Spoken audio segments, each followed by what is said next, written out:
Well, we thank you for tuning in to In the Blender with Brandon and Madeline Hyman. And we're so excited to be with you guys on this evening. I tell you, it's just been an awesome time. We've just been anticipating this day. Last week was so phenomenal.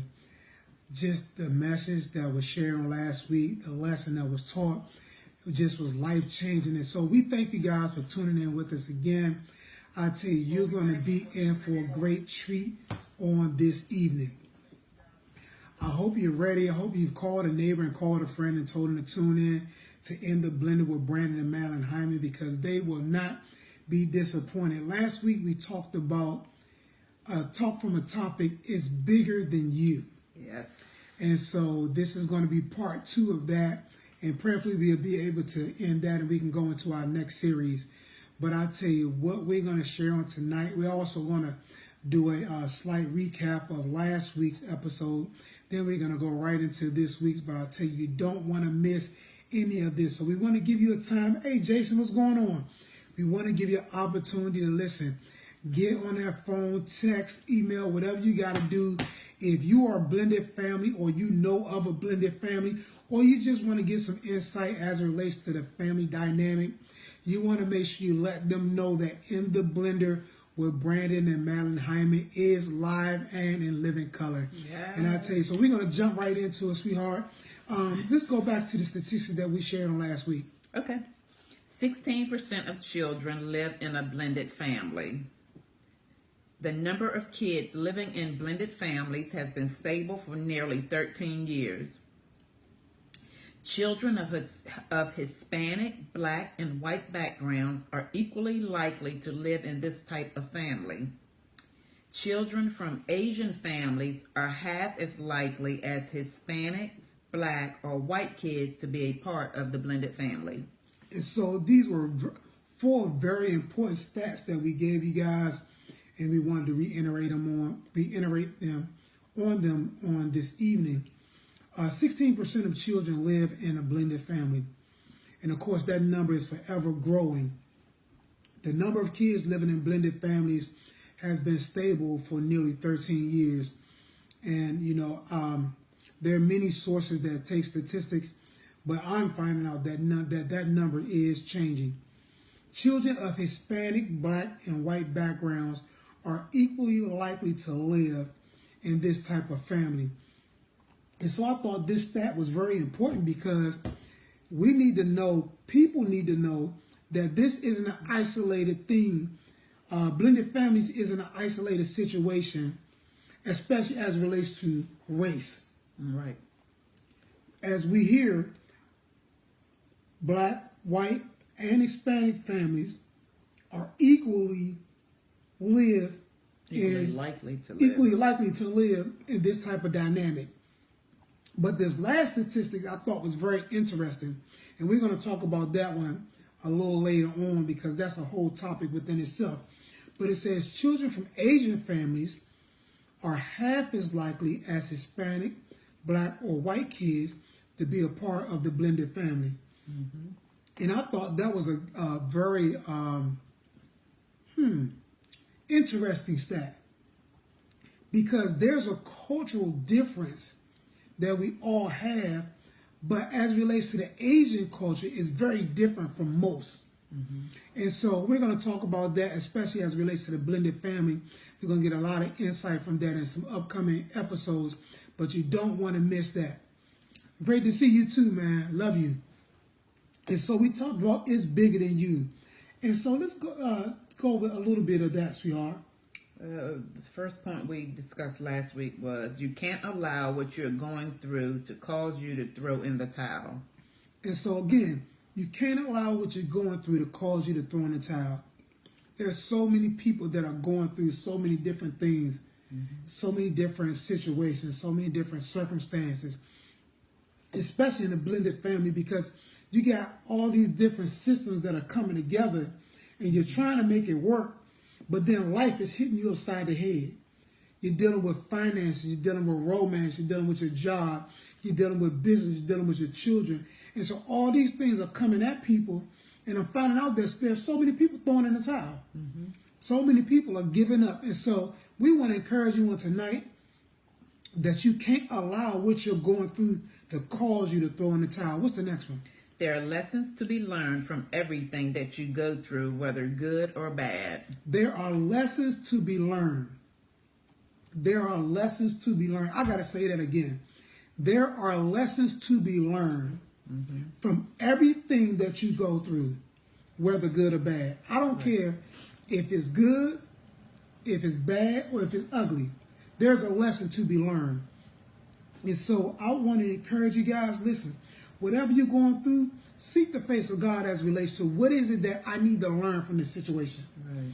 Whether it's something that you need to change personally, or whether it's something that you need to look at and say, I can no longer do this, or I can no longer associate with this person, or whatever it is, there's a lesson to be learned.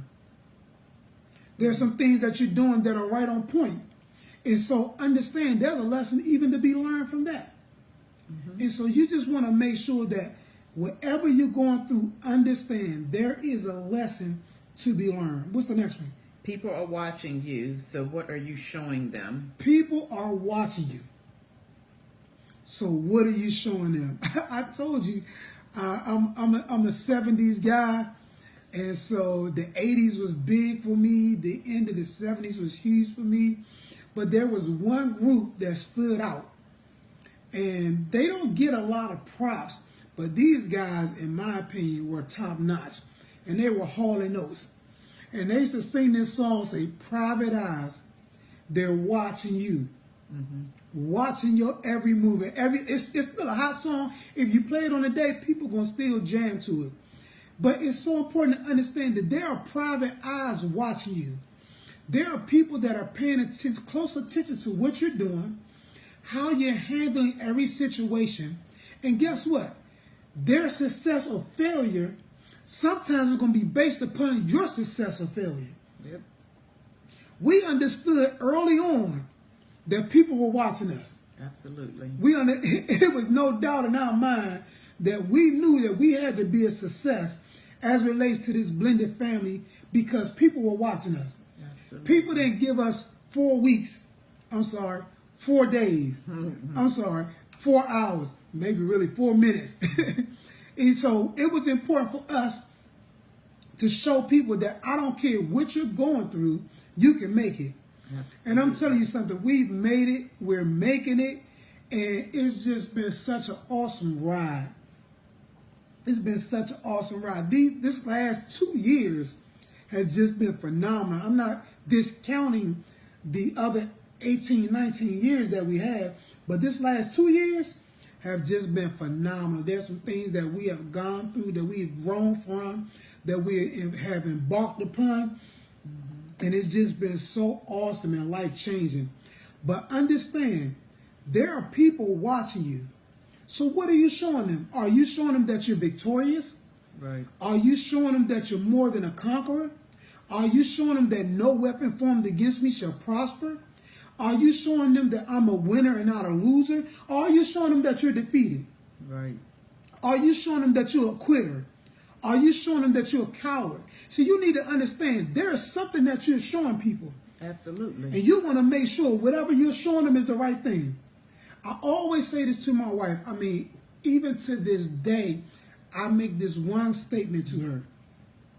What is it? You want you want your relationship to be like what people think they're saying. What people think they're saying, that's what you want to have. Okay, next time I say this, she's going to write it down. She's going to study it. She's going to put it in the pocketbook. She's going to make sure that... you say. Say it then. Say it say it your way. I want to have what people think they see. That's what I said. Just That's in not... a different way. That is not what she said. That is what I said. I just said it a different way. It means the same thing. All right, whatever. And so anyway, I want to have what people think they see. It's so important. And it's so important to me because we've been around a lot of people. And we've been exposed to a lot of situations, a lot of family dynamics. And too often, people give you something that they don't possess. too often they show you something that's not real. And so they're smiling, they're hugging, they're kissing, they're touching, they're doing all these great things in your presence. But as soon as you leave them, they cussing each other out, they dogging each other out, they run each other down, they cheating on each other, they got secret things going on in their lives. And so I never want to be that person where you can come and say, I know the real him. No, this is the real me. What you see is what you get. And so I want to make sure that I possess what people think they see. And I'm talking about the good stuff. And so I work hard on that. I really put forth the effort to make sure that I'm possessing. I don't want you to think you see greatness. You see a great husband or a great father or a great friend, and then I don't be that individual. Right. And so understand, people are watching you. So I don't care what you're faced with, the circumstances, the situations that you're encountering. Understand that people are watching you, and you have to know that what you're giving them is either going to be life-changing, one way or the other. Absolutely. What's the next one? Understand that just because it seems messy doesn't mean that it is a mess. Understand that just because it seems messy doesn't mean that it's a mess. And this is important because a lot of us have been in messy situations. Correct. A lot of us have been in situations where it just didn't look too good. Doesn't mean that it was a mess. It just means that it didn't look too good. And you know, just sitting here right now, I thought about the potter. Because all of us are on the potter's wheel. And if you know anything about clay, if you know anything about pottery, when that piece of clay is on that potter's wheel, when it's spinning, it's messy. Mm-hmm. The potter's hand's messy, stuff splattering everywhere. It doesn't look too good. But there's an end result that potter has in mind. That's right. There's a finished product that potter has in mind that regardless of what it looks like at that situation, that's not going to be the outcome. And so you need to understand that while you're on this potter's wheel, it's going to look messy. While you're on this potter's wheel, it may not even look like what it's intended to be. Mm-hmm. While you're on this potter's wheel, you may not have no idea what this thing is going to become. But just know that it's all in control. Absolutely. Just know that there is a final destination set for you, and it's your responsibility to know what that destination is and then to walk in it regardless of what you're facing. Because that potter already knows what that thing is going to look like. Mm-hmm. I remember growing up, my aunt Ann, I don't even know how she got into this thing, but she got into pottery. And she would make some of the most beautifulest vases and some of the most beautifulest, if it sounds like a word, it's a word. She would make some vases that were so beautiful. And some, what's that over there? Lamp post. There we go. I just went blank messing with this chick right here. She would make some lamps that were just so phenomenal. And I was like, how did she even get into that? And I'm pretty sure that while she was making those, they didn't look nowhere near like the finished product. Mm-hmm. But let me tell you something. When she finished them, man, everybody in the family had a vase. We had like 5 or 6 of them things all through the house. I mean, they were something like you would get at like a high-end store. But while she was doing that, I'm pretty sure it looked a mess. Mm-hmm. I'm pretty sure the look of it didn't look like the outcome of it. Right. But because she kept her hand to the plow, that's why the scripture tells us that no man that worketh, if he take his hand from the plow, he not fit for it. Mm-hmm. And so you got to understand that when you're going through this, don't take your hands off of it. Don't give up on it. Just because it's messy or just because it looks messy doesn't mean it's a mess. What's the next one, sweetie? So we're picking up right here. Perception is reality. You must change the way that you view the situation. Perception is reality. You must change the way that you view the situation. This is so important, guys, because You can see something. Mm-hmm. You can think you see something. Let me say that. And what you see isn't what you see. Because perception is reality. And too many times we get a glimpse of something or we see something that we think is real because it also appears to be that way. Mm-hmm. And it's not even that way at all. I remember one time my daughter, Shay, she was pregnant. And this was with AJ. And so... Hey, good evening, Tanya. She would always come, we would always just meet up. And so this particular time, she came to my job. I was managing an eyeglass store. And she had lunch with me. And so we walk around the corner to this very popular eatery downtown where a lot of people that will come in to the store who knew me will frequent there. And so we're sitting at the table. Hey, Jaleel, what's going on? And we're sitting at the table. And so this guy that worked directly across the street from us kept looking at me. And I'm saying to myself, no, I looked at my daughter and say, this guy just keep watching me. And for some reason, I think he think you my girlfriend and that's my baby. So she bust out laughing. And so we were talking. I mean, like, just, because we family, we having a great time, we discussing stuff. And so, but he just kept looking. So I said, hold on, baby, we're going to have to stop. We're going to have to go over here and so I can introduce you to this guy because I think he thinks that you my girl. And so it's important for me to correct this because I work around these people and there's a level of integrity and character that I possess. Absolutely. That I want to make sure that my good isn't being evil spoken of. And so I walked my daughter over to the table and I said, hey man, what's going on? And we dapped each other up. And I said, yeah man, I'm having lunch with my daughter and I saw you looking over there. So I just wanted to make it clear that this is my daughter. And so she started laughing. She was like, you are so crazy. And I'm like, no, sweetheart. Perception is reality. Absolutely. And so too many times we don't safeguard the perception that people have of us. Mm-hmm. It's important. And so there are some things as relates to this blended family that you're going to perceive to be off, that you got to know whether it's off or not.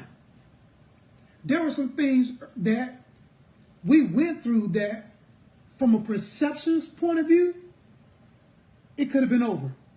Mm-hmm.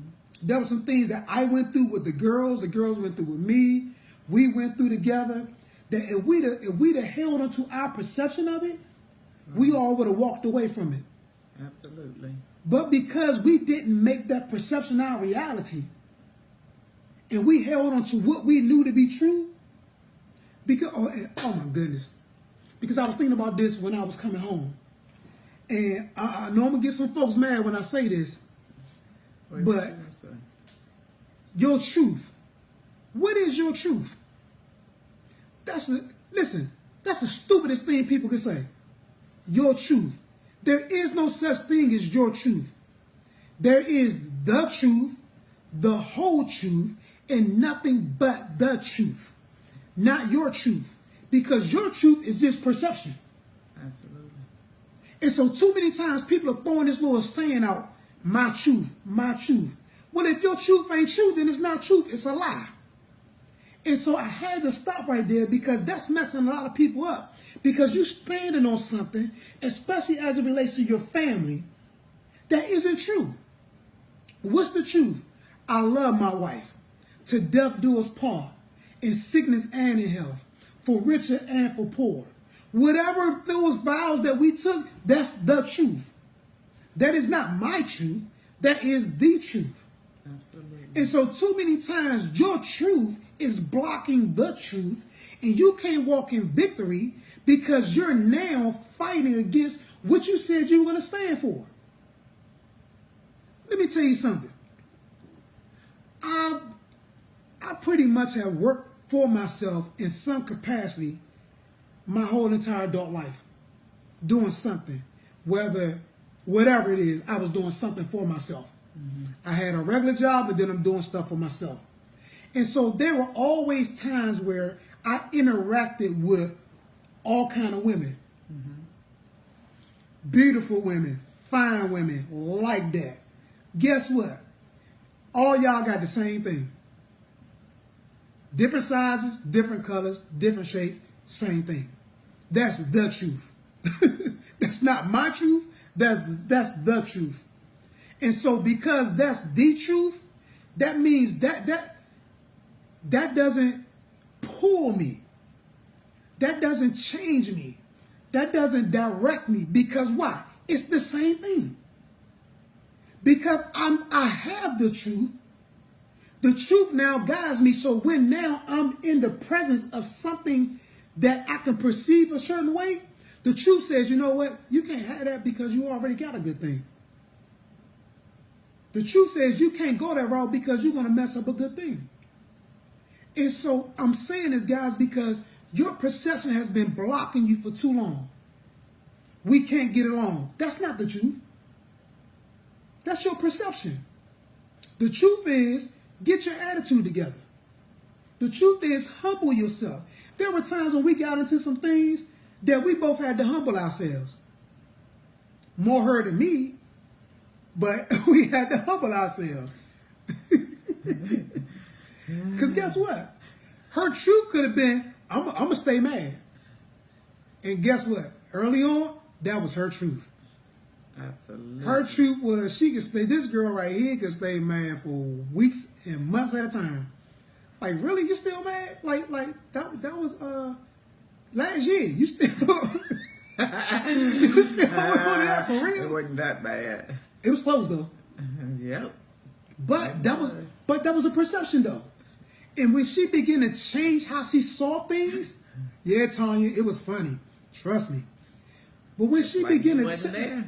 You was invisible. Oh my God. What? Somebody say something? Yes. Don't touch me.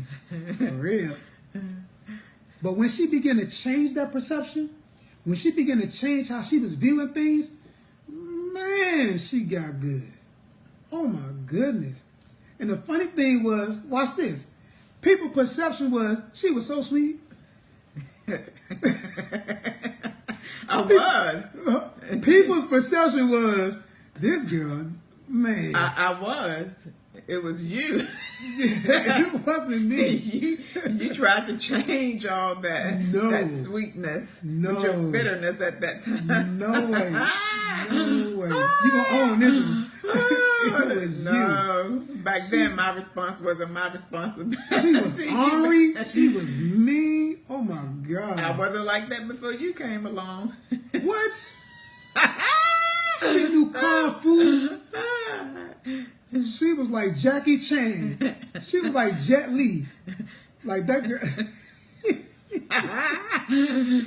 Ooh, y'all just don't know. We're going to talk about that in another episode. But this chick right here, my God. But the perception of it, though. Yes. The perception. I remember. No, this is a funny story. We're going to go to the next point, though. But remember he's about to get married, baby? And she was getting some dresses made. And the girl that was making the dresses she did something that wasn't right. She was about to whoop that trick. I was like, Lord, really? Like, where the sweetness go? It was gone. And move on. Yeah, move on. But the perception, though. Absolutely. Again, the perception. And so perception is reality. You must change the way you view the situation. Your response is your responsibility because they go hand in hand. Absolutely. Your response. And I so thank my pastor, Apostle Mike Freeman, for teaching us that our response is our responsibility because it keeps us from putting the blame on somebody else. Say that again. It keeps us from putting the blame on somebody else. You know, let me tell you something. If you're in a situation and somebody can't keep their hands to themselves and they say, you made me do this, no, they did it because they wanted to. Because their response is their responsibility. If somebody can't keep their pants up because they say you made them mad, guess what? They didn't do that because you made them mad. They did that because they wanted to. Your response is your responsibility. If you're abusive and you're spiteful and you're neglectful and you're all those different things, understand, nobody made you do that. Nobody is making anybody do anything. Your response is your responsibility. Hey, Will, what's going on? And so you got to understand that you got to own up to this. There were things that I didn't do correctly. There was things that my wife didn't do correctly. There was things that the children didn't do correctly. But when we all begin to own up to what we did, then we became responsible for our responses. I remember one time when we moved back here in 2008. And so Holy Spirit said, get with everybody individually and repent and apologize for your behavior over the years. Now, I'm thinking I was doing good. I thought I made amends for the things that I've done. But what I didn't do was I didn't take ownership of it. And I didn't apologize for it. And therefore, I couldn't get released from it. Right. And so I remember going to each one of them. I first went to my wife and I apologized. Said, hey, baby, I apologize. There were some things that I did that wasn't right. And I know I hurt you. I know I hurt the girls. And so please forgive me. I'm going to do everything in my power. I'm not going to do those things anymore. And so it started with my wife. And then I went to each one of my girls, had a nice little day with them and said, listen, I need to apologize to you guys. And they were like, no, you don't. Yes, I do. Absolutely. Because there are some things that there are some places I want to get to as a family, and I can't get there, and we can't get there if I don't first own up to my role in whatever went wrong in this family dynamic. And so understand, guys, if you want the best life now, if you want the best marriage now, if you want to live on top of this thing, you're going to just have to understand that your response is your responsibility. What's the next one, sweetie? The quickest way to see your family dynamic enter into your desired place is to dive to your own agenda. The quickest way to see your family dynamic enter into that desired place is to die to your own agenda. I don't have an agenda. My family is my agenda. My family's success is my agenda. My family's promotion is my agenda. My family's growth is my agenda. And so when you make your family your agenda, when you make the plan and the will of God for your life your agenda, which paramount includes your family as the number one thing, when you do those, guess what? You've died to yourself. Absolutely. There's nothing that I do. There's nothing I desire to do. There's nothing I'm willing to do that my family doesn't come first in it. Now, there was a time early on where my family came last. They were last. She said, that was a loud too. They were last. I mean, wasn't even in the room. Couldn't even knock on the door. Don't touch the door. Y'all last. I'll get to y'all when I get home.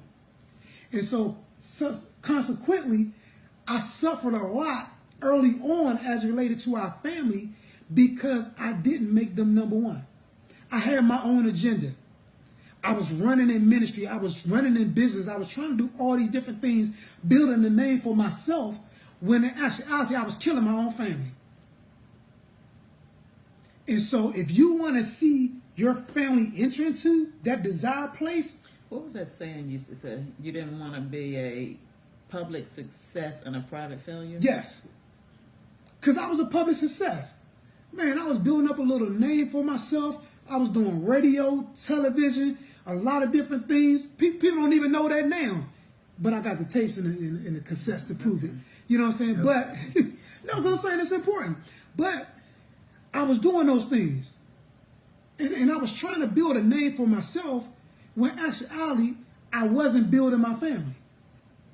And so there was a desired place that I realized I wanted, that I had to push all that to the side and now work on what was the most important thing for me.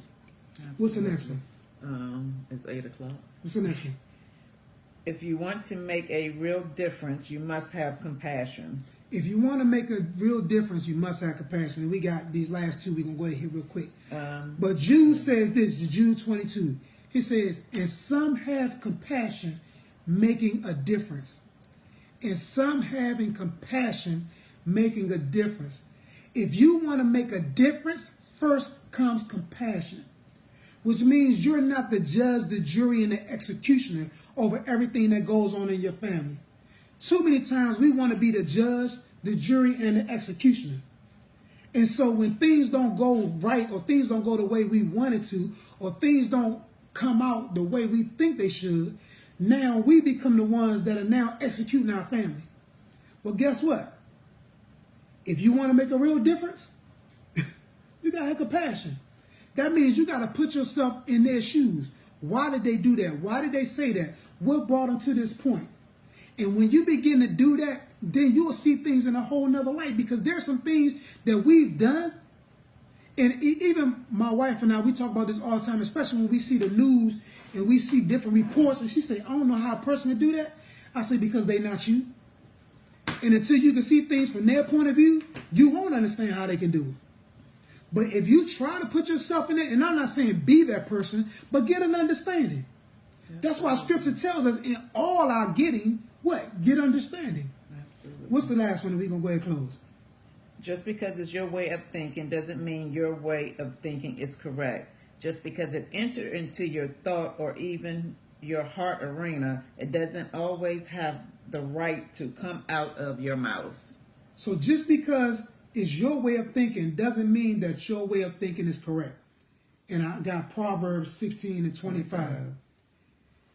Because that talks about, they're talking about the ways, there's a way that seems right. Mm-hmm.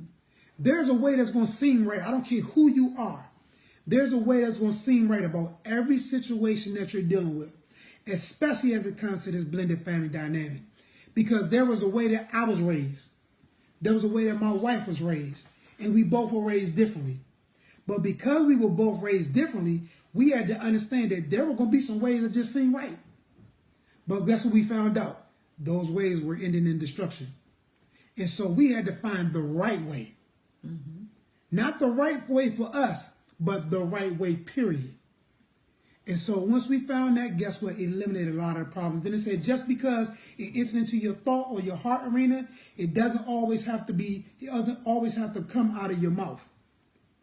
Because a man is snared by the words of his mouth. And another scripture for that is Luke 6:45. And what you got right there, sweetheart? That's it for the broadcast. And so listen. And we just wanted to let everyone know that on Thursdays, we're on WJMS Radio from 8 to 9 p.m. And those are replays of our Facebook broadcast. So if you miss any of those, you can always tune in on Thursdays to WJMS from 8 p.m. to 9 p.m. What's the email? And you can reach us via email at weareablendedfamily@gmail.com or our website, intheblenderministries.com. And listen, we got some more exciting news that's going to come up. We're going to jump in here on this week and let you guys know once everything is finalized. You don't want to miss it. Listen, In the Blender with Brandon and Madeline Hyman is blowing up. It's blowing up. Listen, if you have any questions, any comments, how do they reach us, sweetheart? Email, weareablendedfamily@gmail.com. Or you can send us a message on our website, intheblenderministries.com. Listen, we love you guys. And until next time, bye-bye. Have a good evening.